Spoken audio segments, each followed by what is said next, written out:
तुम्हा सगळ्यांना माझा नम्रतापूर्वक नमस्कार। सबंध महाराष्ट्राचे मी सर्वप्रथम मनापासून आभार मानते।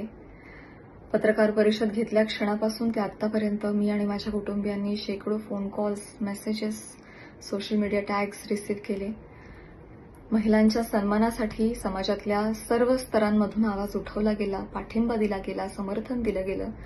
यामुळे आम्हाला फार बळ मिळालं, समाधान वाटलंय। खूप खूप धन्यवाद।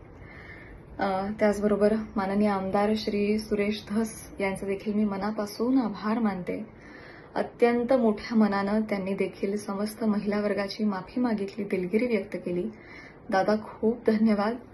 असं करून तुम्ही छत्रपती शिवाजी महाराजांच्या विचारांचे पाईक आहात हे दाखवून दिलं।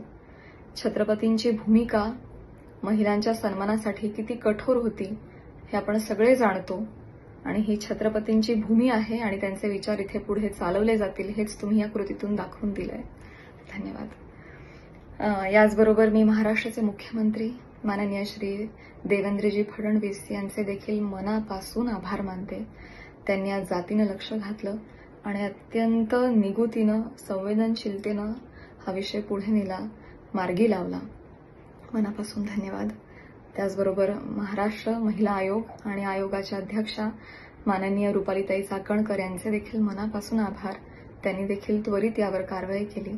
आणि जाता जाता आज मी इथे हेही नमूद करू इच्छिते की आमदार साहेबांनी माफी मागितल्यामुळे आता मी त्यांच्यावर कोणतीही कायदेशीर कारवाई करणार नाहीये, मी करू इच्छित नाही। आणि आज या संपूर्ण प्रकरणावर माझ्याकडूनही मी पडदा टाकतेय।